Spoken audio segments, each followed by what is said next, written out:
క్రీస్తు సంఘము నిజమైన సంఘము, పరలోకానికి ఇది ఏ మార్గము.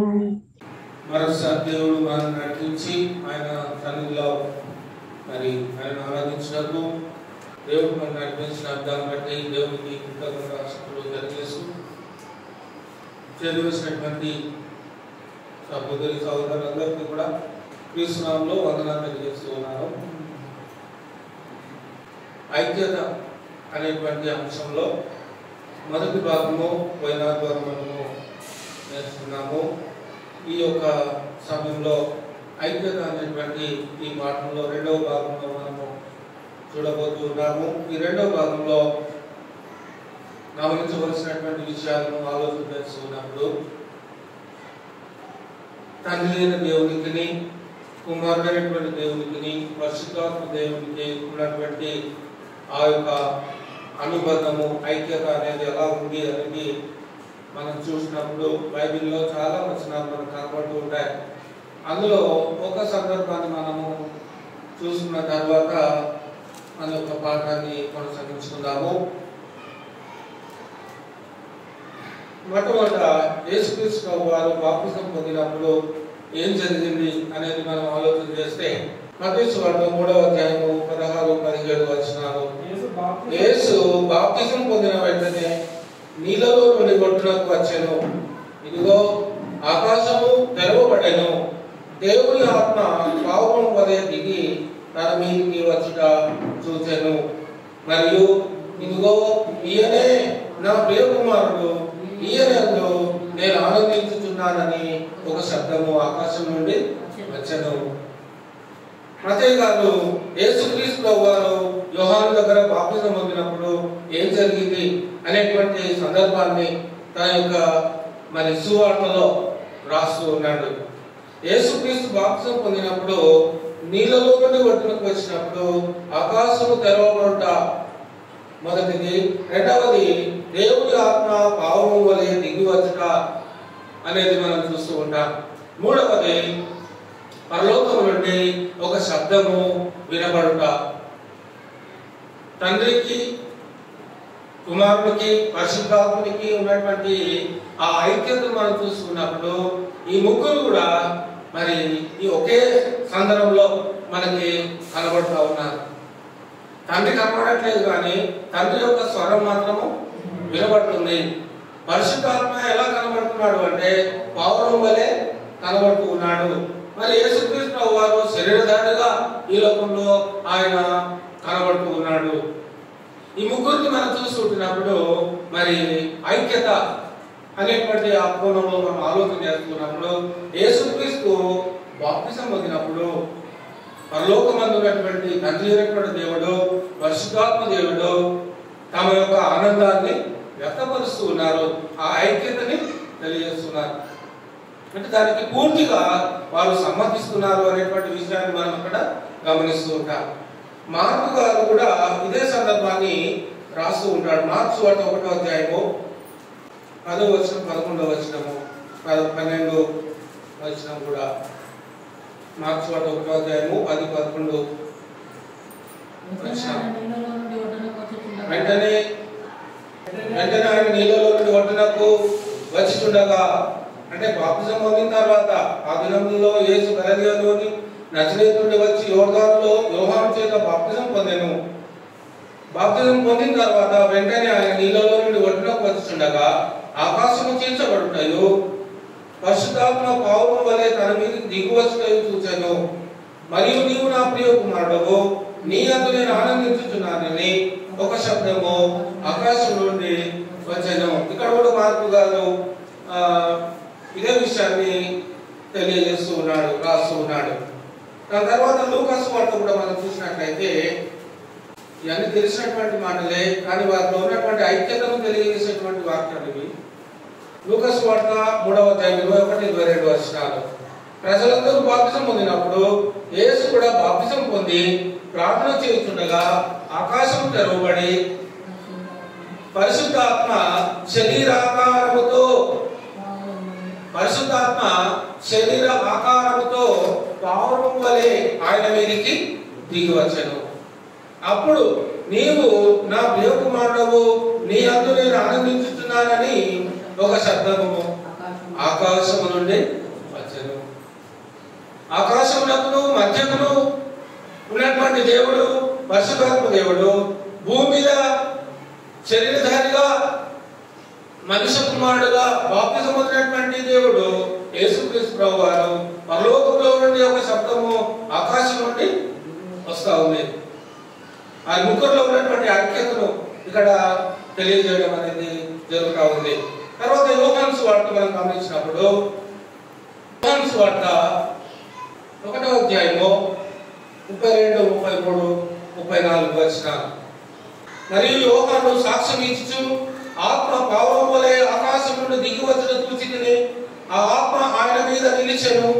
నేను ఆయనను ఎరగలేదని గాని నీళ్లలో బాప్తిజం ఇచ్చుటకు నన్ను పంపినవాడు నీవెవరి మీద ఆత్మ దిగి నిలిచుట చూతువో ఆయనే పరిశుద్ధాత్మలో బాప్తిజం ఇచ్చువాడని నాతో చెప్పాను. ఈయనే దేవుని కుమారుడని నేను తెలుసుకొని సాక్ష్యం ఇచ్చి తినాను. యోహాను కూడా తన యొక్క సువార్తలో క్రీస్తు యొక్క బాప్తిజం పొందినటువంటి సందర్భాన్ని తండ్రి అయినటువంటి దేవుడు ఎలా స్పందిస్తూ ఉన్నాడు, కుమారుడైనటువంటి దేవుడు ఈ లోకంలో శరీరధారిగా తండ్రి యొక్క చిత్తాన్ని నెరవేర్చడానికి వచ్చినప్పుడు మరి తండ్రి ఏ విధంగా తన యొక్క సమాధానాన్ని తెలియజేస్తున్నాడు అనేటువంటి విషయాన్ని మనం గమనిస్తూ ఉంటాం. ఇది తండ్రికి కుమారునికి పరిశుద్ధాత్మకు ఉన్నటువంటి ఆ ఐక్యత, ఆ ఏకభావం అనేది వారిలో మనకి స్పష్టంగా కనబడతా ఉంది. ఇప్పుడు ఐక్యత అనేటువంటి ఈ పాఠంలో విశ్వాసులముగా క్రైస్తవులముగా మనం ఎలా ఉండాలి అనేది మనం చూడబోతూ ఉంటున్నాం. యోహాను సువార్త 15వ అధ్యాయము 1 నుంచి 8 వచనాలు. యోహాను సువార్త 15వ అధ్యాయము 1 నుంచి 8 వచనాలు మనము పరిశీలన చేద్దాము. నేను నిజమైన ద్రాక్షావల్లిని, నా తండ్రి వ్యవసాయకుడు. నాలో ఫలింపని ప్రతి తీగను ఆయన తీసి పారవేయును. ఫలించు ప్రతి తీగె మరి ఎక్కువగా ఫలింపవలెనని దానిలోని పనికిరాని తీగలను తీసివేయను. నేను మీతో చెప్పిన మాటను బట్టి మీరిప్పుడు పవిత్రులై ఉన్నారు. నా యందు నిలిచి ఉండుడి, మీ యందు నేనును నిలిచి ఉండును. తీగె ద్రాక్షవల్లిలో నిలిచి ఉంటేనే గాని తనంతట తానే ఎలాగో ఫలింపదో అలాగే నా యందు నిలిచి ఉంటేనే గాని మీరును ఫలింపరు. ద్రాక్షవల్లిని నేను, తీగలు మీరు. ఎవడు నా యందు నిలిచి ఉండునో, నేను ఎవరి యందు నిలిచి ఉండునో వాడు బహుగా ఫలించును. నాకు వేరుగా ఉండి మీరేమీ చేయలేరు. ఎవడైనను నా యందు నిలిచి ఉండని ఎడల వాడు తీగ వలె బయట పారవేయబడి ఎండిపోవును. మనుషులు అట్టి వాటిని పోగు చేసి అగ్నిలో పారవేయును, అవి కాలిపోవును. నా యందు మీరును, మీ యందు నా మాటలను నిలిచి ఉండిన ఎడల నీకేది ఇష్టమో అడుగుడి, అది మీకు అనుగ్రహింపబడును. మీరు బహుగా ఫలించడం వలన నా తండ్రి మహిమపరచబడును. ఇందువలన మీరు నా శిష్యులవుదురు. ప్రభు అయినటువంటి యేసుక్రీస్తు ప్రభువారు లోకంలో శరీరధారిగా ఉన్నప్పుడు తన యొక్క శిలువ మరణానికంటే ముందు ఈ యొక్క విషయాలను తెలియజేస్తూ ఉన్నాడు. ఇక కొన్ని దినములుగా ఆయన శిలువకు అప్పగింపబడేటువంటి సందర్భంలో రాబోయేటువంటి దినాల్లో, రాబోయేటువంటి కాలంలో తన యందు విశ్వాసం ఇచ్చినటువంటి వారు ఎలా ఉండాలో, ఎవరి యందు నిలువబడి ఉండాలో, ఎవరి మాటల యందు ఆధారపడి జీవించాలో ఆయన ఈ విషయాలను ప్రత్యేకంగా వారికి మరలా జ్ఞాపకం చేయడం అనేది జరుగుతూ ఉంది. ద్రాక్షవల్లి తీగలను పోలుస్తూ తన యొక్క సంబంధాన్ని, తనకు మనకి ఉన్నటువంటి సంబంధాన్ని ఆయన పోల్చి చెప్తా ఉన్నాడు. నిజంగా ద్రాక్షవల్లి తీగలు మనం చూసుకుంటున్నప్పుడు మరి అందరూ దేన్ని ఇష్టపడతారు? ద్రాక్ష తోటకి వెళ్ళినప్పుడు దేన్ని ఇష్టపడతారండి? తీగలను ఇష్టపడతారా లేకపోతే ద్రాక్ష వల్లిని ఇష్టపడతారా? ద్రాక్ష పండ్లనే ఇష్టపడతారు. తీగలు ఎవరు కూడా పట్టించుకోరు. కానీ యేసుక్రీస్తురావు వారు తీగలను పట్టించుకొని మనము ఎవరమని చెప్తున్నాడు? నేను నిజమైన ద్రాక్షవల్లిని, నా తండ్రి వ్యవసాయకుడు అంటున్నాడు. వ్యవసాయం చేసేటువంటి వాడు నా తండ్రి పరలోకమందు ఉన్నాడు. నేను ద్రాక్షవల్లిని, నాలో ఫలింపని ప్రతి తీగను ఆయన తీసి పారవేయను. నాలో ఫలింపని ప్రతి తీగే అన్నాడు. ఫలింపని ఆయనలో నిలిచి ఉంటేనే మనం ఫలిస్తాము. ఆయనలో మనం అడ్డు కట్టబడినటువంటి వారముగా ఉంటేనే మనము ఫలిస్తాము. మన యొక్క ప్రార్థన దేవుడు వినాలి అంటే ముందు మనము ఆయనతో అడ్డు కట్టబడి ఉండాలి. ఆ ఐక్యతలో మనము ఆ ఏకభావాన్ని ఆయనతో కలిగినటువంటి అనుభవంలో మనం ఉంటేనే తప్ప మనము ఆయన చిత్తాన్ని నెరవేర్చలేనటువంటి పరిస్థితి. ఆయనలో నిలిచి ఉంటేనే మనం ఆయన చిత్తాన్ని నెరవేర్చడానికి అవకాశం అనేది ఉంటుంది. తీగలు మీరు అంటూ ఉన్నాడు. ఫలించుతాయి ప్రతి తీగే మరి ఎక్కువగా ఫలింపవలనని దానిలోని పనికిరాని తీగలను తీసివేయను. నేను మీతో చెప్పిన మాటలు బట్టి మీరు ఇప్పుడు పవిత్రులై ఉన్నారు. నా యందు నిలిచి ఉండుడి అంటే విశ్వాసులు ఎవరి యందు నిలిచి ఉండాలి? క్రీస్తు యందు నిలిచి ఉండాలి. క్రీస్తు యొక్క మాట యందు నిలిచి ఉండాలి. ఆయన యొక్క అడుగుజాడల యందు నిలిచి ఉండాలి. ఆయన యొక్క మనస్సునందు నిలిచి ఉండాలి. ఆయన యొక్క ఆలోచన యందు నిలిచి ఉండాలి. ఆయన యొక్క రాజ్యంలో రాజ్య పౌరులుగా నిలిచి ఉండాలి. ఆయన యొక్క సంఘంలో సంఘ సభ్యులుగా నిలిచి ఉండాలి. ఆయనలో నిలిచి ఉంటేనే తప్ప మనము ఫలించలేము అని డైరెక్ట్ స్టేట్మెంట్ ఇక్కడ యేసుక్రీస్తు వారు ఇవ్వడం అనేది జరుగుతూ ఉంది. ఐక్యత, దేవుడితో మనకున్నటువంటి ఐక్యత, క్రీస్తుతో మనకున్నటువంటి ఐక్యత ఎంత దగ్గర సంబంధం కలిగి ఉంటే అంత బహుగా ఫలించేటువంటి అవకాశము దేవుడు తన యొక్క కృప ద్వారా, తన యొక్క కుమారుడైనటువంటి క్రీస్తు ద్వారా ఆయన మాటలను బట్టి మనము ఆధారపడి జీవించినట్లయితే తప్పకుండా దేవుడు మనల్ని ఏం చేస్తాడు? ఫలింపజేస్తాడు, ఆశీర్వదిస్తాడు. మన యొక్క ప్రార్థనకు ఆయన జవాబును కూడా ఇస్తాడు. ఎందుకంటే ఆయనలో మనం ఉన్నాము కనుక ఆయనకు మనం ప్రార్థన చేస్తున్నప్పుడు, మన మనవులను ఆయనకు తెలియజేస్తున్నప్పుడు, ఆయనకు నిలిచి ఉండి మనం ప్రార్థన చేసిన వారమైతే, ఆయన మాటలు ఎందుకు నిలిచి ఉండి మనం ఆయనతో అడ్డు కట్టబడినటువంటి వారముగా నిలిచి ఉన్నట్లయితే తప్పకుండా మన ప్రార్థన ఆయన వింటాడు అనేటువంటి విషయాన్ని తెలియజేస్తూ ఉన్నాడు.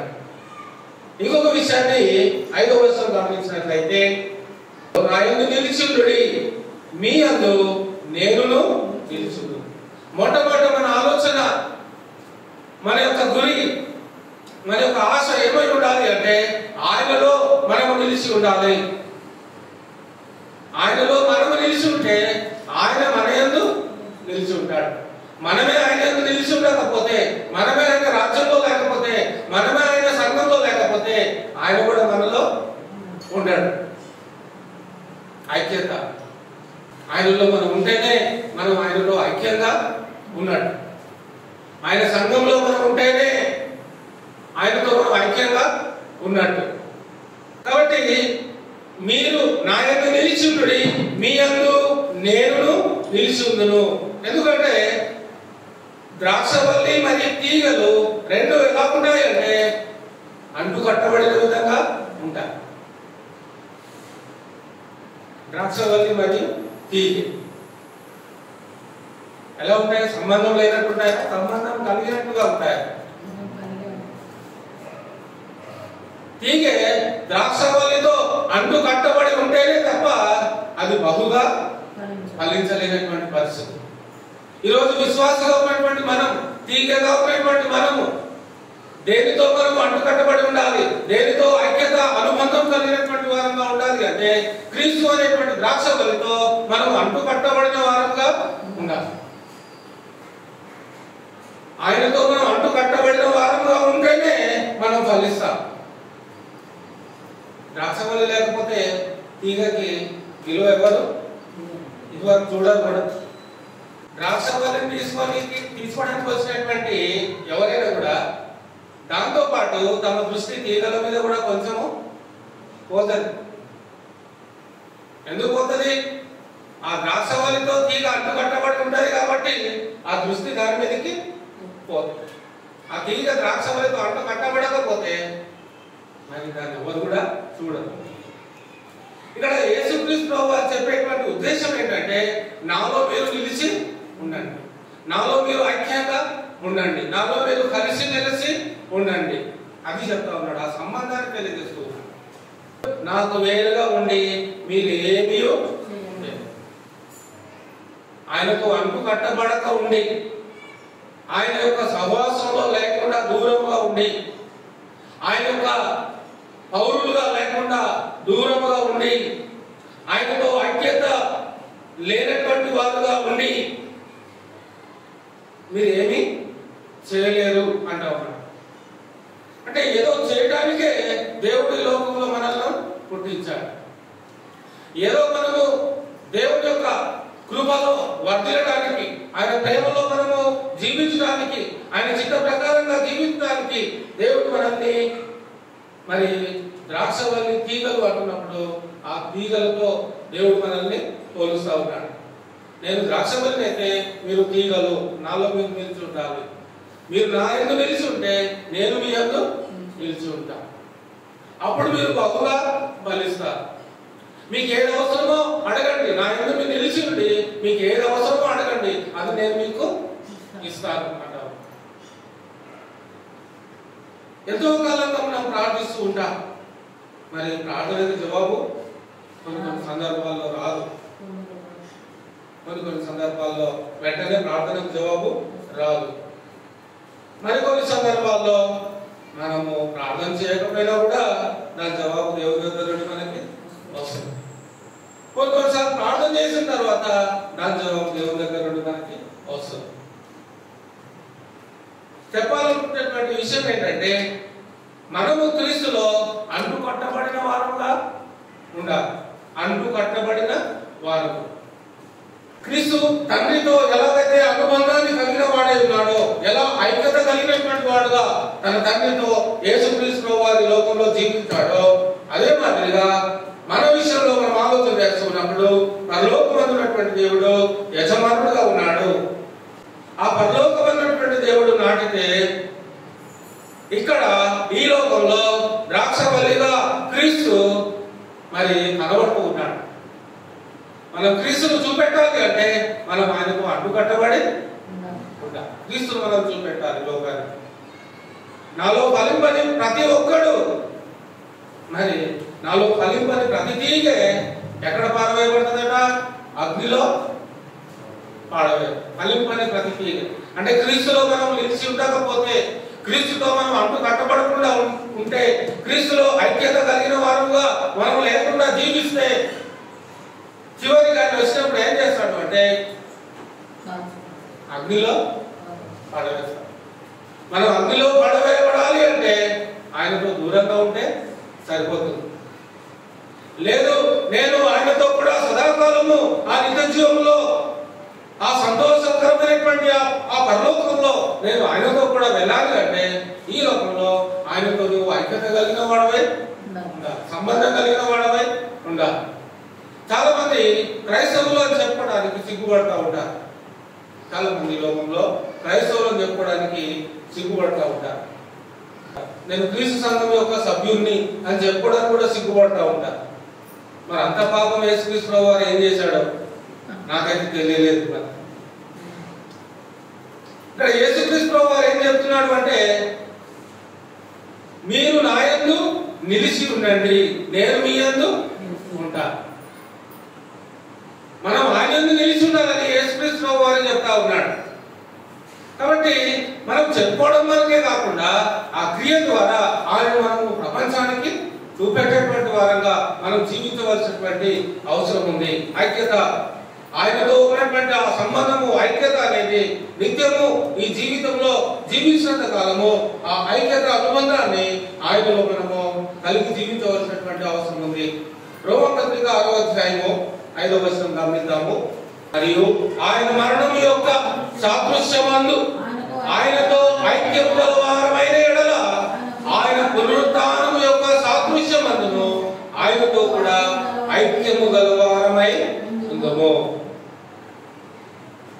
ఏమనగా మనమికను పాపమునకు దాసులము కాకుండాకు పాప శరీరము నిరర్ధకమగునట్లు మన ప్రాచీన స్వభావము ఆయనతో కూడా సిలువ వేయబడినని ఎరుగుదుము.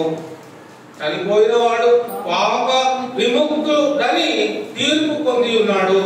మనము క్రీస్తుతో కూడా చనిపోయిన ఎడల మృతులలో నుండి లేచిన క్రీస్తు ఇకను చనిపోడని మరణమునకు ఇకను ఆయన మీద ప్రభుత్వము లేదని ఎరిగి ఆయనతో కూడా జీవించుచున్నామని నమ్ముచున్నాము. ఏమనగా ఆయన చనిపోవుట చూడగా పాపం విషయమై ఒక్క మారే చనిపోయాను, కానీ ఆయన జీవించు చూడగా దేవుడి విషయమై జీవించుచున్నాడు.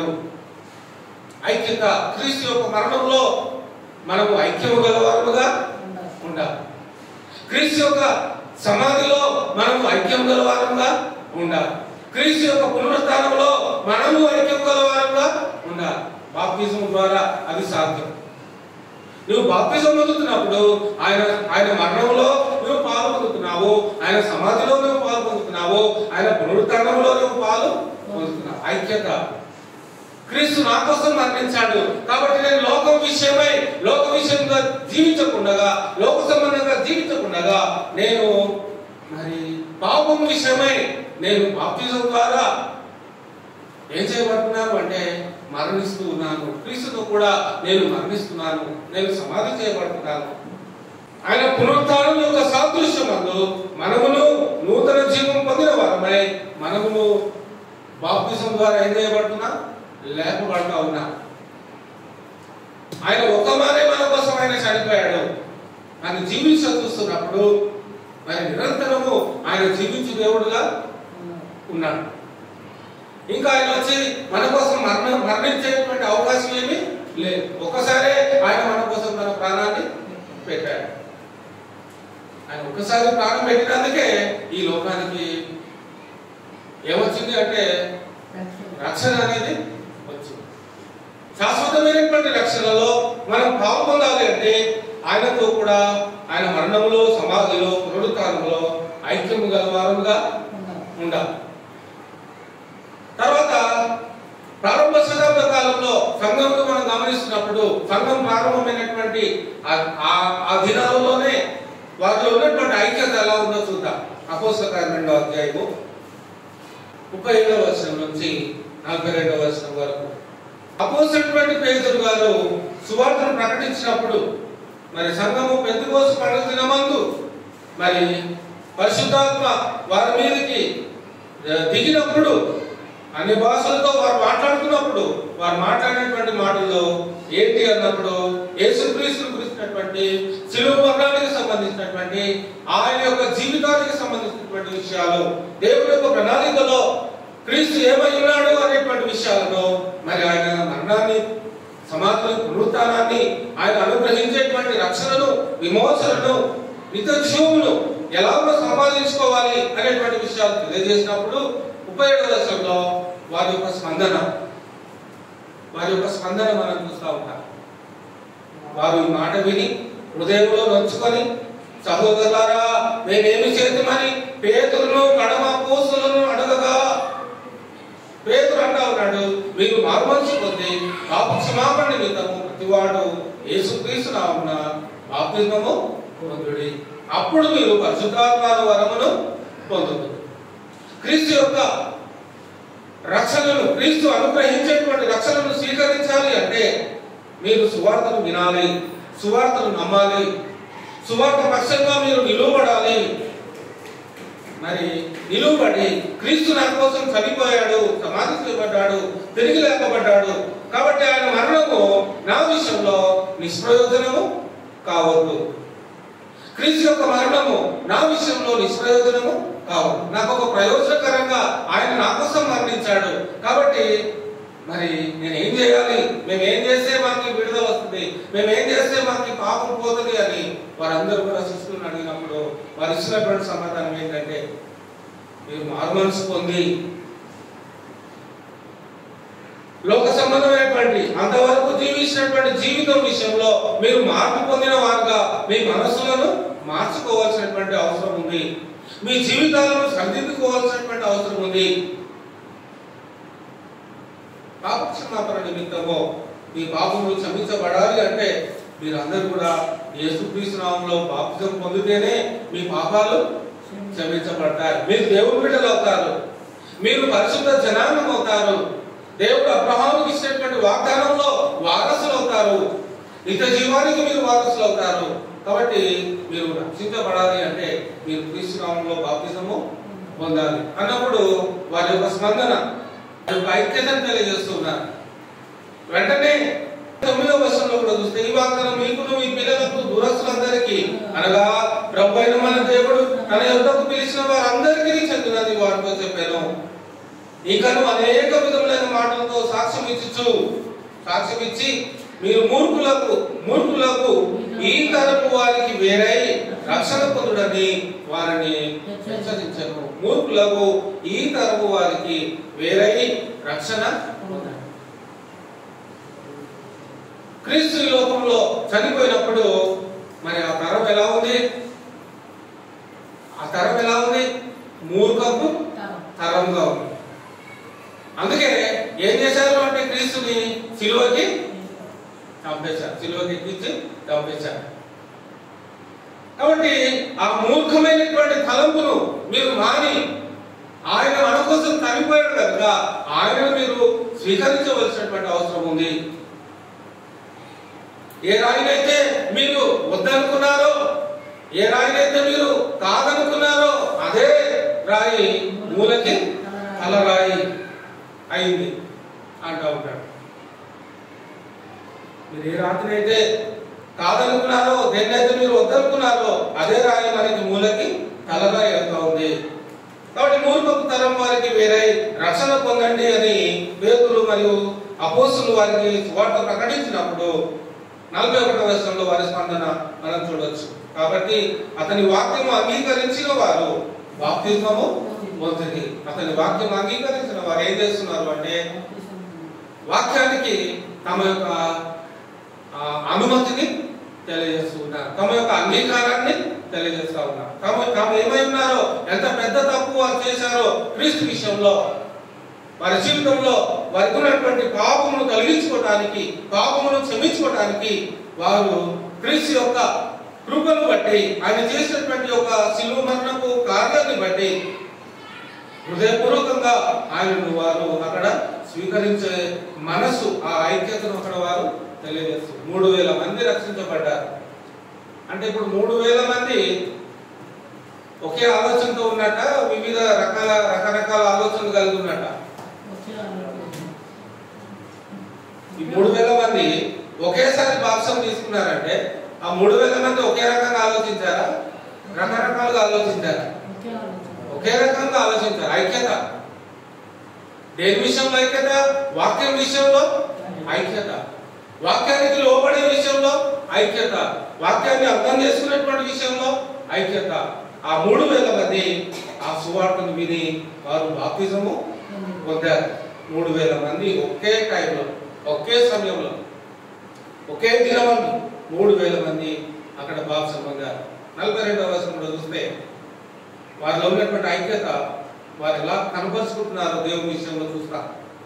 వీరు అపోస్తలుల బోధ యందును, సహవాసమందును, రొట్టె విరుచుట యందును, ప్రార్థన చేయుట యందును ఎడతెగక ఉన్నారు. ప్రతి ఆదివారం ప్రభువును ఆరాధించేటువంటి విషయంలో తప్పక వారు కూడుకుంటున్నారు, సహవాసంలో కూడుకుంటూ ఉన్నారు, బలలో పాల్గొంటూ ఉన్నారు, ప్రార్థన చేసేటువంటి వారుగా ఉన్నారు. అపోస్తలుల యొక్క బోధను వెంబడించుతున్నటువంటి వారుగా ఉన్నారు. ఐక్యత, క్రీస్తు యొక్క బోధకు ఐక్యతను కనపరిచేటువంటి విధానము ప్రారంభ శతాబ్ద కాలంలో మరి సంఘము మరి క్రీస్తు యొక్క బోధని ఏం చేసింది? అంగీకరించింది. ఆ బోధలో నిలిచి ఉంది, వారి సహవాసంలో నిలిచి ఉంది, వారి ఆరాధన క్రమాల్లో పాల్గొంటూ ఉంది, ఎడతెగకుండా ఉంది. ఒక్క ఆదివారం కూడా మిస్ అవ్వకుండా, ఒక్క ప్రార్థన కూడా ఆబ్సెంట్ అవ్వకుండా ప్రతి ప్రార్థనలో వారు తమ యొక్క అటెండెన్స్ ని ఇచ్చారు. అన్ని పనులు ఉన్నా కూడా అన్ని పనులు ముగించుకొని అన్ని పనులు పక్కన పెట్టి అక్కడ వారు దేవునికి ప్రాధాన్యత, దేవుని కార్యక్రమానికి, ఆయనను స్తుతించేటువంటి ఆ ఆరాధనకు, ఆయనను కీర్తించేటువంటి ఆ యొక్క విషయంలో ఎంతగానో వారు ఐక్యత భావాన్ని కలిగి ఉన్నారు మొదటి శతాబ్ద కాలం సంఘస్థులు. మరి ఈ రోజు మనం గమనిస్తే ఎలా ఉంది అంటే దానికి భిన్నంగానే కనబడతాము. దాని తర్వాత మనం గమనించినట్లయితే ఎఫెసు పత్రిక 4వ అధ్యాయం 1వ వచనము, 4వ అధ్యాయము మనం గమనించినప్పుడు మొదటి 2-3 వచనాల్లో ఐక్యతను తెలియజేస్తూ ఉన్నాడు. ఏ విషయంలో ఐక్యత? సమాధానమును బంధము చేత ఆత్మ కలిగించు ఐక్యమును కాపాడుకున్నయందు శ్రద్ధ కలిగిన వారై ప్రేమతో ఒకరినొకడు సాధించాలి. అంటే ఇక్కడ ఏ విషయంలో మనం ఐక్యాన్ని కల్పించాలి అంటే సమాధానమును బంధము చేత ఆత్మ మనలో కలిగించేటువంటి ఐక్యతను మనం కాపాడుకునేటువంటి ఆ ఆలోచన మనము కలిగి ఉండాలి. సమాధానమును బంధము చేత ఆత్మ కలిగించేటువంటి ఐక్యం. యేసుక్రీస్తు ప్రభువారు మరి దేవునికి తన యొక్క ఆలోచనలు, తన యొక్క జీవితాన్ని, తన యొక్క హృదయాన్ని పూర్తిగా తండ్రి చిత్తాన్ని నెరవేర్చడానికే తన శరీరాన్ని ఉపయోగించాడు. తనకున్నటువంటి దేహము దేవుని చిత్తానికి లోబడే విధంగానే తన శరీరాన్ని తను సమర్పించుకున్నాడు. తన ప్రాణాన్ని కూడా సమర్పించుకున్నాడు. తన శరీరము రక్తము, శరీరం అయితే దున్నబడినటువంటి నేల ఏ రీతిగా దున్నబడుతుందో ఆ రీతిగా కొరడా దెబ్బలతో తన శరీరం మీద కొడతా ఉన్నప్పుడు కూడా ఆయన మరి దానిని సంపూర్ణంగా సహించాడు. ఎంత నొప్పి, ఎంత గాయము, ఎంత భరించలేనటువంటి ఆ యొక్క పరిస్థితి ఆయన ఎదుర్కొంటున్నప్పటికీ కూడా వాటిని అన్నింటినీ ఆయన దిగమింగుకొని మౌనముగా ఆయన మరి నిలువబడినట్టుగా, దాన్ని స్వీకరించినట్టుగా మనం ఆయనని చూస్తాము. అంటే తండ్రి యొక్క చిత్తాన్ని నెరవేర్చేటువంటి విషయంలో వస్తున్నటువంటి ఆటంకాలను కూడా లెక్క చేయకుండా నిలువబడగలిగేటువంటి ఆ ఆలోచన యేసుక్రీస్తు వారిలో మనం చూడగలుగుతా ఉన్నాం. కాబట్టి అందుకే యేసుక్రీస్తు ఏమంటున్నాడంటే మీరు నా యందు నిలిచి ఉండండి, అప్పుడు నేను మీ యందు నిలిచి ఉంటా. మనం ఆయన యందు నిలిచి ఉండకపోతే మనకు వస్తున్నటువంటి ఉపద్రవము, మనకు వస్తున్నటువంటి శ్రమ, మనకు వస్తున్నటువంటి విపత్తు అది మన దగ్గరికి రాకముందే మనం వెళ్ళిపోయేటువంటి పరిస్థితి ఏర్పడుతుంది, విడిచిపెట్టి వెళ్ళిపోయేటువంటి పరిస్థితి ఏర్పడుతుంది. కాబట్టి అందులో మనం ధైర్యంగా ప్రవేశించాలి అంటే క్రీస్తులో మనం అంటుకట్టబడిన వారంగా ఉండాలి. ఆ ఐక్యత, ఆ అనుబంధం కలిగినటువంటి వారుగా మనం ఉన్నట్లయితే తండ్రితో తనకున్నటువంటి అనుబంధం పోయిన ద్వారా మనం చూసాం. మొదటి భాగం మర్చిపోదు. మొదటి భాగంలో ఏం నేర్చుకున్నాము? యోహాను సువార్త 17వ అధ్యాయం 10-11 నావన్నీ నీవి, నీవియు నావి, వారి యందు నేను మహిమపరచబడి ఉన్నాను. నేను ఇంకనూ లోకంలో ఉండను కానీ మీరు లోకంలో ఉన్నారు, నేను నీ యొద్దకు వచ్చుచున్నాను. పరిశుద్ధుడమైన తండ్రి, చూస్తున్నారా? పరిశుద్ధుడమైన తండ్రి, మనము ఏకమై ఉన్నలాగున వారును ఏకమై ఉండునట్లు నీవు నాకు అనుగ్రహించిన నీ నామమందు వారిని కాపాడు. అంటే తండ్రితో తనకు ఏ విధమైనటువంటి సంబంధం ఉందో, ఎంత దగ్గర సంబంధం తండ్రితో క్రీస్తుకి ఉందో, ఈరోజు మనము విశ్వాసులుగా ఈ లోకంలో జీవిస్తున్నప్పుడు, తీగల వలె ఈ లోకంలో జీవిస్తున్నప్పుడు ద్రాక్షవల్లి అయినటువంటి క్రీస్తుతో మనము అంటుపట్టబడినటువంటి వారంగా ఉండాలి. ఎందుకంటే యేసుక్రీస్తు వారు తండ్రితో ఆయన ఏకమై ఉన్నారు. మనం కూడా క్రీస్తుతో మనము ఏకమై ఆ ఐక్యతలో నిలిచి ఉండేటువంటి వారముగా మనం ఉన్నట్లయితే తప్పకుండా ఆయన మన ప్రార్థనకి జవాబు ఇస్తాడు. ఇది కండిషన్, ఒప్పందం. మనం ఆయనలో ఉంటే మనకు ఆయన అన్ని చిన్నప్పటి నుంచి పిల్లలకు తల్లిదండ్రులు ఏం చెప్తుంటారు? అరే నా మాటలు వినండి, మీకు ఏం కావాలంటే అది, అంతేనా? మా మాటలు మీరు వినండి, మీకు ఏం కావాలంటే అది మీకు ఇప్పిస్తారు. వాళ్ళు అరే మా డాడీ కానీ మమ్మీ కానీ వాళ్ళ మాట వింటే మాకు ఏదంటే అది ఇప్పిస్తామంటారు కాబట్టి ఖచ్చితంగా మేము వాళ్ళ మాటలు వినాలి అనేటువంటి ఆలోచనతో పిల్లలు ఉంటారు. ఇప్పుడు మనం కూడా దేవునికి మనం ఏమై ఉన్నాము అంటే మనం కూడా దేవునికి పిల్లలమే. కాబట్టి మనము ఆయన సంతానంగా పిలువబడుతున్నప్పుడు ఆయన కూడా మనకి ఒక భరోసాని, ఒక ధైర్యాన్ని ఆయన మనకు ఇస్తూ ఉన్నాడు. మనం ఎక్కడ కూడా కృంగిపోకుండా, ఎక్కడ కూడా నలిగిపోకుండా, ఎక్కడ కూడా మరి బాధపడకుండా అన్ని కూడా ఆయన దగ్గర మనం పొందుకునేటట్లుగా దేవుడు మనకి అవకాశాన్ని ఇస్తున్నాడు. ప్రార్థన అనేటువంటి ఆయుధం ద్వారా, ఆయనలో ఉన్నటువంటి ఆ యొక్క ఐక్యత అనుబంధాన్ని మనం కలిగి ఉండటం ద్వారా దేవుడు మన జీవితంలో మరి మనం అనుకున్నటువంటి అన్ని విషయాల్లో కూడా ఆయన సహాయం చేయడానికి ఎల్లప్పుడూ సిద్ధంగానే ఉన్నాడు. మనమే ఆయన్ను దూరం పెడతా ఉంటాం, మనమే ఆయనను కొన్నిసార్లు పట్టించుకోకుండా వ్యవహరిస్తూ ఉంటాం, బ్రతుకుతూ ఉంటాం. కానీ యేసుక్రీస్తు ప్రభువు వారు అలా చేయలేదు. కష్టం వచ్చినప్పుడు, బాధ వచ్చినప్పుడు ఆయన దాన్ని ఎదుర్కొని ఆ కష్టాన్ని ఆయన భరించాడు, సహించాడు, అవమానాన్ని నిర్లక్ష్య పెట్టాడు.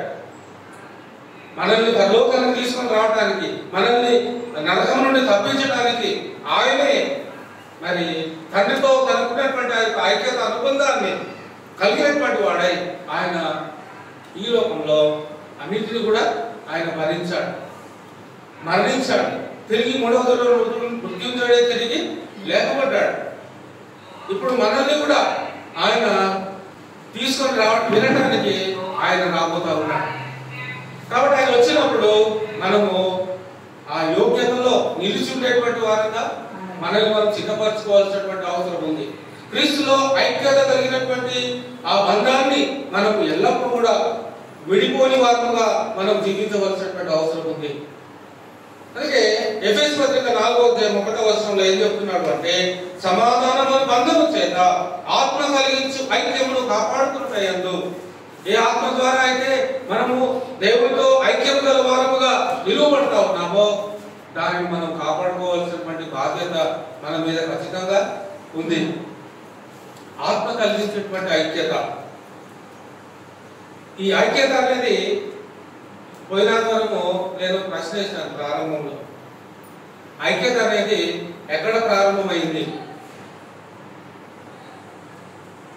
ఐక్యత అనేది ఎక్కడ ప్రారంభమైంది? ఐక్యత అనేది ఎక్కడ ప్రారంభమైంది?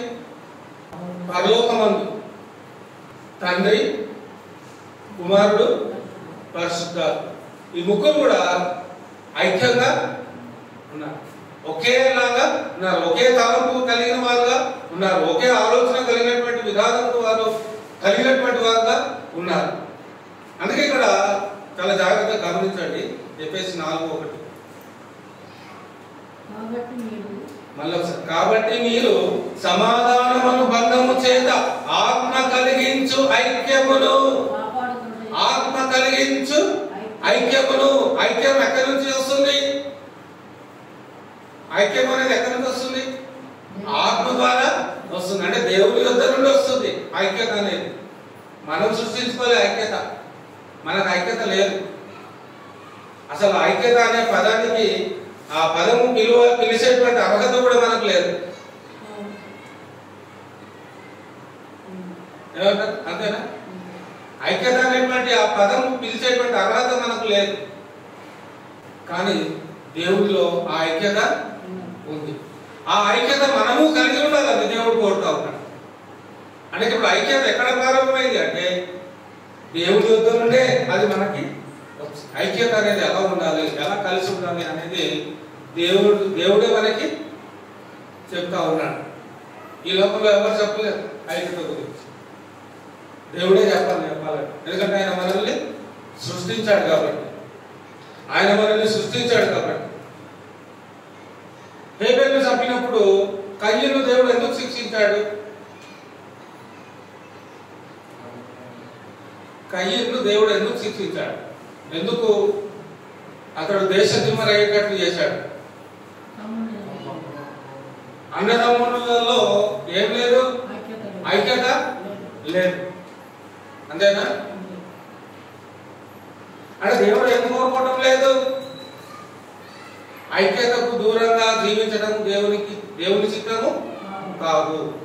అన్నదమ్ములైనా, తల్లిదండ్రులైనా, భార్యాభర్తలైనా, అన్న చెల్లెలైనా, అన్నదమ్ములైనా, అక్క చెల్లెలైనా, తల్లి బిడ్డలైనా, తండ్రి కుమారులైనా, ఎవరైనా కూడా ఈ లోకంలో కుటుంబము అన్నప్పుడు ఆ కుటుంబము ఐక్యత కలిగినటువంటి కుటుంబముగా ఉండాలి.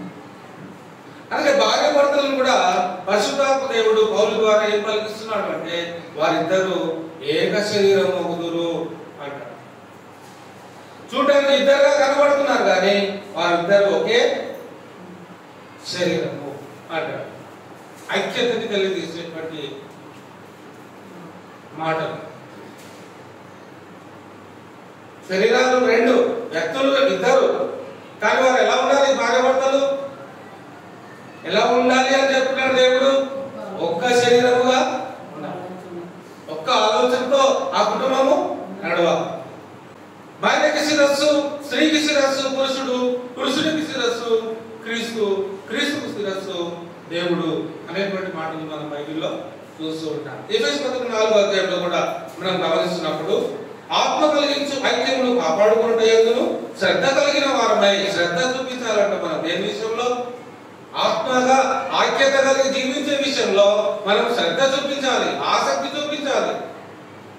ఐక్యతలో ఉండటానికి దేవుని విషయంలో మన యొక్క ఐక్యాన్ని, ఆ ఏకభావాన్ని, ఆయన మాటకు లోబడి జీవించేటువంటి విషయంలో, ఆ ఐక్యతను కాపాడుకునేటువంటి విషయంలో ఖచ్చితంగా మనం శ్రద్ధ వహించిన వారంగా ఉండాలి. ప్రేమతో ఒకరినొకడు సహించేటువంటి మనస్సు చాలా విలువైనటువంటి వస్తువు. మీరు చాలా ప్రేమించేటువంటి నీ కుమారుడు కానీ నీ కుమార్తె కానీ చాలా విలువైనటువంటి వస్తువును పగలగొట్టేశారు అనుకోండి, మీరేం చేస్తారు?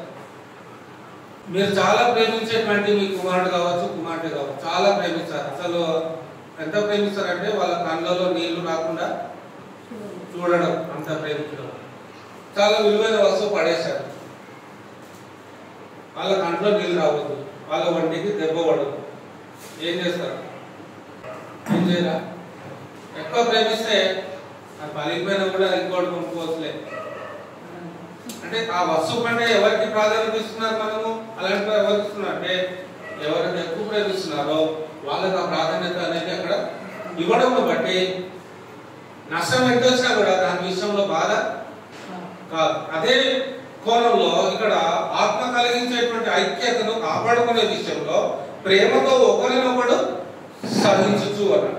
అంటే దేవుడు మనకి ఇచ్చేటువంటి ఆ ఐక్యత, అనుబంధము, ఆ ఏక మనస్సు కలిగి జీవించేటువంటి విషయంలో మనం శ్రద్ధ కలిగిన వారముగా, ప్రేమపూర్వకముగా మనం ఒకరినొకరము ప్రేమపూర్వకముగా ఆ ఐక్యతతో మనం ఉన్నట్లయితే తప్పకుండా మనం సహిస్తాం.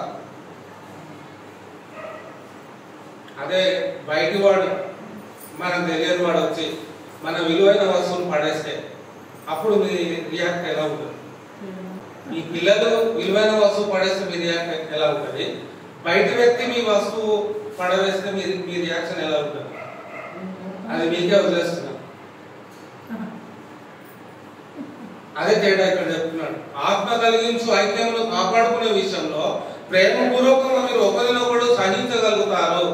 ఆ ఆత్మ కలిగించేటువంటి ఐక్యతలో మీరు నిలువబడకపోతే, ఆత్మ కలిగించేటువంటి ఐక్యతలో మీరు రాలేకపోతే, ఆ ఏకత్వంలో ఆ ఐక్యతలో మీరు రాకపోతే, తీగలు మీరు ద్రాక్షవల్లిని నేను ఎవడు నా యందు నిలిచి ఉంటాడో, నేను ఎవరి యందు నిలిచి ఉంటాడో వారు బహుగా ఫలిస్తారు. ఆయనలో నిలిచి ఉండకపోతే మనము ఎదుటి వారిని క్షమించలేము. ఆయనలో నిలిచి ఉండకపోతే మరి ఎదుటి వారు మన మీద మోపుతున్నటువంటి నేరాన్ని కూడా మనం సహించలేము. అదే మనం ఆయన నిలిచి ఉంటే మనకు వస్తున్నటువంటి ఆటంకాలన్నింటినీ కూడా మనం నిలదొక్కుని సహించగలగడానికి అవకాశం అనేది ఉంటుంది. ఇదంతా ఎలా అవుతుందంటే ఐక్యతను బట్టి వస్తాము. ఆ ప్రేమపూర్వకమైనటువంటి ఆ ఐక్యతతో కూడినటువంటి ఆ బంధమే సహించడానికి మన యొక్క హృదయాన్ని ప్రేరేపిస్తూ ఉంటుంది. ఎఫెసీ 4:3 మీరు పిలువబడిన పిలుపు నాకు తగినట్లుగా అన్నాడు. దేవుడు మనల్ని ఒక ఉన్నతమైనటువంటి జీవితాన్ని ఇవ్వడానికి ఆయన మనల్ని పిలిచాడు. ఆయన ఏ ఉద్దేశంతో పిలిచాడో, ఎందుకొరకు పిలిచాడో ఆ పిలుపునకు తగినట్లుగా దీర్ఘశాంతంతో కూడిన సంపూర్ణ వినయంతో సాత్వికముతో నడుచుకునవలెనని ప్రభువుని బట్టి ఖైదీనైన నేను మిమ్మల్ని బతిమాలుకుంటున్నాడు పౌలు గారు. ఖైదీలో ఉన్నాడు, చెరసాల్లో ఉన్నాడు, బంధింపబడినటువంటి వాడుగా ఉన్నాడు, శ్రమంలో ఉన్నాడు, కష్టాల్లో ఉన్నాడు. అయినను సంఘం విషయంలో, సంఘము ఫలింపజేసేటువంటి విషయంలో, సంఘము వృద్ధి కలిగించేటువంటి విషయంలో, దేవుడి యొక్క ప్రేమను పంచే విషయంలో ఏ ఉద్దేశంతో అయితే దేవుడు మనల్ని పిలిచాడో ఆ పిలుపు నాకు తగినట్లుగా మనం ఈ లోకంలో జీవించాలి. ఐక్యత అనుబంధాన్ని దేవుడితో మనం అందుకట్టబడినటువంటి వారంగా జీవించాలి అనేటువంటి విషయాలను ఆయన చర్చలో ఉన్నా కూడా ఈ విషయాలను పరిశుద్ధాత్మ పూర్ణ ఈ మాటలు ఆయన తెలియజేస్తూ ఉన్నాడు. ప్రకటన గ్రంథము 22వ అధ్యాయం 7వ వచనం అండి. ఇదిగో నేను త్వరగా వచ్చుచున్నాను, ఈ గ్రంథములోని ప్రవచన వాక్యములను గైకొనువాడు ధన్యుడు. ఈ గ్రంథములోని ప్రవచన వాక్యములను గైకొనువాడు ధన్యుడు. ఎవరైతే గైకొంటారో వారు ధన్యులు అవుతారు. ఎందుకంటే ఆయన త్వరగా వచ్చుతున్నాడు, ఆయన త్వరగా వచ్చుతున్నాడు. కాబట్టి ఈ గ్రంథంలో మన కోసం రాయబడినటువంటి మాటలను మనం ఖచ్చితంగా అది మనకు తెలియజేయబడుతున్నప్పుడు, అది మనకు వివరించబడుతున్నప్పుడు, అది మన చెవుల ద్వారా మన యొక్క తలపులలో, ఆలోచనలో, హృదయంలో ఈ మాటలు వెళ్తున్నప్పుడు ఆ మాటలకు మనము స్పందించవలసినటువంటి అవసరము ఉంది. స్పందించకపోతే ధన్యుడు అనేటువంటి ఆ పదానికి వ్యతిరేక పదం ఏంటి అంటే శాపగ్రస్తుడు, నిత్యాగ్నికి పాత్రుడు, నరకానికి పాత్రుడు. లోబడకపోతే, ఈ ప్రవచన వాక్యంలో గైకొనకపోతే, చెప్పిన తర్వాత కూడా లోబడకపోతే, చెప్పిన తర్వాత కూడా గైకొనకపోతే, జీవించకపోతే, ఆ ఐక్యతలోనికి రాకపోతే, ఆయనలో రాకపోతే, ఆయనలో నిలిచి ఉండకపోతే, ఆయన చెప్తున్నాడు మీరు నా యందు నిలిచి ఉంటే నేను మీ యందు నిలిచి ఉంటాను, అప్పుడు మీరు బహుగా ఫలిస్తారు. నిలిచి ఉండకపోతే ఏమవుతారు? ఎండిపోతారు. ఎండిపోతే ఏమవుతుంది? నరకానికి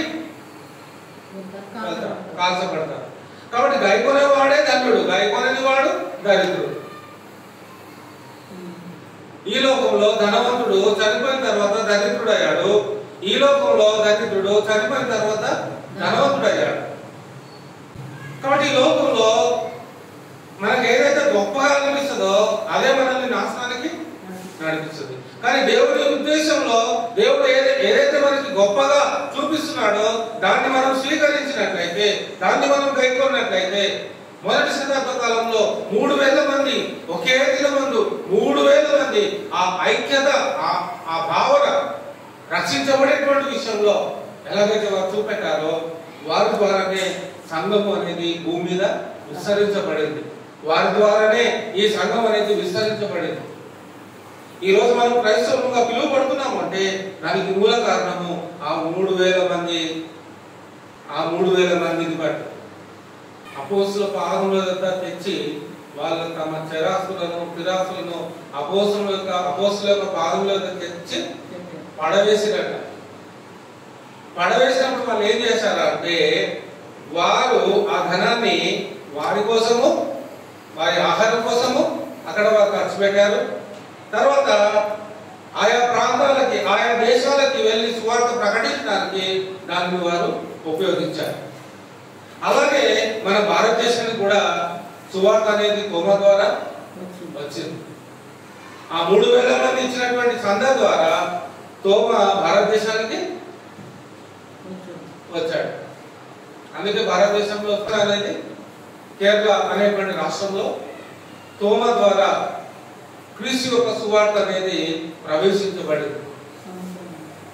కాబట్టి సంఘము ఐక్యతతో ఉంటే దేవుడు ఆ సంఘంలో గొప్ప కార్యాలను చేస్తాడు.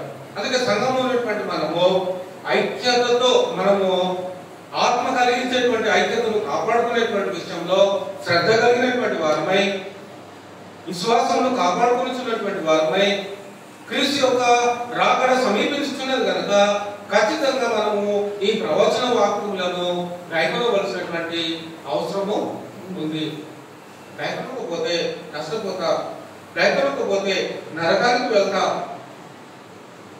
కాబట్టి జాగ్రత్తగా మనం దీన్ని గమనించాలి. యోహాను సువార్త 11వ అధ్యాయము 52వ వచనం కూడా ఈ సందర్భంగా చూద్దాం. ఇంకొక వచనం, యేసు ఆ జనము కొరకు మాత్రమే కాక చెదిరిపోయిన దేవుని పిల్లలను ఏకముగా సమకూర్చుటకును చావనై ఉన్నాడని ప్రవచించెను. యేసుక్రీస్తు వారు తన యొక్క మరణమును గురించి ప్రవచిస్తూ ఉన్నాడు. ఇంకా కొన్ని దినాలలో నేను మరణిస్తాను అనే విషయాన్ని తెలియజేస్తూ ఉన్నాడు. ఎందుకు మరణిస్తాడట? యేసుక్రీస్తు వారు ఎందుకు మరణిస్తాడట? చెదిరిపోయిన దేవుని పిల్లలను ఏకముగా సమకూర్చుట. చెదిరిపోయినటువంటి దేవుని పిల్లలను ఏకముగా సమకూర్చేటకు ఐక్యతలోనికి వారిని తీసుకొని రావడానికి, ఆ ఏకమత్వంలోనికి తీసుకొని రావడానికి ఆయన ఈ లోకంలో తన ప్రాణాన్ని పెట్టాడు. అందుకే మనం చెదిరిపోయినటువంటి వారముగా ఉండక ఏర్పరచబడినటువంటి వారముగా ఉండాలని, మరి ఏర్పరచబడినటువంటి వారముగా, పరిశుద్ధ జనముగా, దేవుని సొత్తైన ప్రజలుగా మనం ఉండాలని దేవుడు మనల్ని కుమారుడైనటువంటి క్రీస్తు ద్వారా ఆయన మనల్ని పిలుస్తా ఉన్నాడు. అందుకే పౌలు గారు ఏమంటున్నారంటే, మీరు పిలువబడినటువంటి పిలుపుకు తగినట్టుగా లోబడాలి. దేవుడు మనల్ని పిలుస్తున్నప్పుడు ఆ పిలుపుకు తగినట్టుగా మనం లోబడాలి. దేవుడు ఎందుకు మనల్ని పిలుస్తున్నాడు, యేసుక్రీస్తు ఎందుకు మరణించాడు అనేది ఆలోచన చేయాలి. మనమందరం కూడా ఒక్కటవడానికి, మనమందరం కూడా ఐక్యతలోనికి రావడానికి, ఆయనతో కలిసి జీవించడానికి, ఆయనతో అనుబంధాన్ని కలిగిన వారముగా జీవించడానికి ఆయన లోకంలో మరణించాడు. ఇది మనం గమనించాలి. తర్వాత 1 కొరింథీ పత్రిక 15వ అధ్యాయము 33-34. మోసపోకుడి, దుష్ట సాంగత్యము మంచి నడవడిని చెరుపును. దుష్ట సాంగత్యం ఏం చేస్తుందట? మంచి నడవడిని చెరిపేస్తుంది. నీతి ప్రవర్తన గలవారై మేల్కొని పాపము చేయబడి దేవుని గూర్చిన జ్ఞానము కొందరికి లేదు, మీకు సిగ్గు కలుగుటకై ఇట్లు చెబుతున్నాను. మీకు సిగ్గు కలుగుటకై దేవుని జ్ఞానము కొందరికి లేదు. ఈ లోకంలో దేవుని జ్ఞానము అందరికీ లేదు, కొందరికి లేదు. కాబట్టి ఈ లోకము ఇలాగా యుద్ధాలు, ఎక్కడ చూసినా కూడా నెమ్మది లేని పరిస్థితి, ఎక్కడ చూసినా కూడా దరిద్ర పరిస్థితి, ఎక్కడ చూసినా కూడా తిండికి కొట్టుకొని చచ్చేటువంటి పరిస్థితి, ఎక్కడ చూసినా కూడా ధనానికి, ఆస్తిపాస్తుల విషయంలో గొడవల్లోకి వెళ్ళి తమ ప్రాణాలను పోగొట్టుకునేటువంటి పరిస్థితి. దేవుని జ్ఞానము కొందరికి లేదు. కాబట్టి ఈ లోకంలో ఇలాంటి కార్యక్రమాలు జరుగుతున్నాయి. ఇంకా భయంకరమైనటువంటి కార్యక్రమాలు కూడా జరుగుతున్నాయి. కాబట్టి ప్రతిరోజు న్యూస్ పెడుతుంటే న్యూస్ వినేటువంటి ఆసక్తి చచ్చిపోతుంది. న్యూస్ వినాలనేటువంటి ఆ కలం వచ్చినప్పుడల్లా మరి లోకంలో ఇంత ఘోరమైనటువంటి కార్యాలు జరుగుతున్నాయా అనేటువంటి విషయాన్ని ఆలోచన అనేది వస్తుంది. అసలు న్యూసే వినకుంటే ఇదంతా ఉండదు కదా అని అనిపిస్తా ఉంది. అంత భయంకరమైనటువంటి వార్తలు ఈ లోకంలో మనం వింటూ ఉన్నాం. అందుకే ఎందుకు ఇలా జరుగుతుంది అంటే దుష్ట సాంగత్యం వలన మంచి నడవడి ఏమవుతుందంట? పాడైపోతుంది. దేవునికి సమీపంగా ఉండండి, మిమ్మల్ని మీరు దేవునికి సమీపస్తులుగా చేసుకోండి, మిమ్మల్ని మీరు దేవుని యొక్క పిలుపుకు లోబడి జీవించండి, మిమ్మల్ని మీరు దేవునికి తగినట్టుగా జీవించండి, నీతి ప్రవర్తన గలవారై మేల్కొని పాపము చేయకండి అంటున్నాడు. పాపం చేస్తే నరకానికి వెళ్తాం, దుష్ట సాంగత్యం చేస్తే నరకానికి వెళ్తాం, మంచి ప్రవర్తన లేకుండా జీవిస్తే నరకానికి వెళ్తాం. అందుకే మనం దుష్ట సాంగత్యంలోకి వెళ్ళొద్దన్నా, మోసపోవద్దన్నా, మంచి ప్రవర్తన కలిగి జీవించాలన్నా మనకేం కావాలి అంటే దేవుని గురించిన జ్ఞానము కావాలి. దేవుని గురించినటువంటి జ్ఞానము దేవుని యొక్క గ్రంథంలో దేవుడు మనకి పుష్కలంగా ఇచ్చాడు. ఆత్మ సంబంధమైనటువంటి జ్ఞానము దేవుడు మనకి పుష్కలంగా మరి గ్రంథంలో మన కోసం ఇచ్చాడు. కాబట్టి ప్రతిరోజు మీరు దేవుని వాక్యాన్ని చదవండి, ధ్యానించండి. ప్రతిరోజు దేవుని యొక్క వాక్యాన్ని మీరు చదవండి, ధ్యానించండి. ఏమైనా అనుమానాలు ఉంటే అడగండి. ఇక్కడ ఇలాగ ఎందుకుంది, అక్కడ అలాగ ఎందుకుంది అని అడగండి, తెలుసుకోండి. మీ అనుమానాలు, సందేహాలు తీర్చుకోండి. దేవుని జ్ఞానాన్ని మీరు నేర్చుకోండి. దేవుని జ్ఞానమే మనల్ని ఎప్పటికైనా కూడా నిలువ పెట్టేది. ఆ జ్ఞానంలో ఉంటేనే మనము బాగుపడతాం. ఆ జ్ఞానంలో జీవిస్తేనే దేవుడు మనకి తోడుగా ఉంటాడు. లేకపోతే దేవుడు మనకి శత్రువుగా ఉంటాడు. దేవుడే మనకి శత్రువు అయితే అసలు దేవుడు మనకి శత్రువు ఎందుకు అవుతాడు అనేది వచ్చేవారు మనం చూద్దాం. ఇప్పుడు మనం చెప్పుకున్నటువంటి విషయాలు ఏంటంటే ఐక్యత. తండ్రి, కుమారుడు, పరిశుద్ధాత్మ ఏ రీతిగా వారు ఐక్యత కలిగిన వారుగా ఉన్నారో, కుమారుడి లోకంలో వచ్చినప్పుడు తండ్రితో కనుక్కున్నటువంటి ఐక్యతను ఎలాగైతే కనుపరిచి జీవించాడో, క్రీస్తును కలిగినటువంటి మనము, క్రీస్తును వెంబడించినటువంటి మనం విశ్వాసులము, క్రీస్తుతో అంటుకట్టబడిన వారముగా ఆయన ద్రాక్షవల్లి అయితే నేను తీగ వలె ఆయనతో అంటుకట్టబడి ఉండాలి. ఆయనలో మనం నిలిచి ఉండాలి. అప్పుడు ఆయన మన యందు నిలిచి ఉంటాడు. అప్పుడు మనం ఏది అడిగినా కూడా ఆయన మనకి చేస్తాడు. ఆయనతో నిలిచి ఉండకపోతే మనము ఆయనకు దూరం అవుతాం, మనం నరకానికి వెళ్తాం. కాబట్టి దేవుని జ్ఞానంలో మనం నేర్చుకోవాలి. దుష్ట సాంగత్యము విషయంలో జాగ్రత్త కలిగిన వారమై ఉండాలి. నీతి ప్రవర్తన విషయంలో ముందు ఉండాలి. మోసపోయే విషయంలో అస్సలు మోసపోవద్దు. వాక్యానికి భిన్నంగా మనం జీవించొద్దు. అసత్యానికి లోబడక సత్యానికే మనం లోబడాలి. ఆ విధంగా దేవుడు మనల్ని నడిపించడం కోరుతూ ఈ మాటలు ముగిస్తున్నాను. అందరికీ వందనాలండి.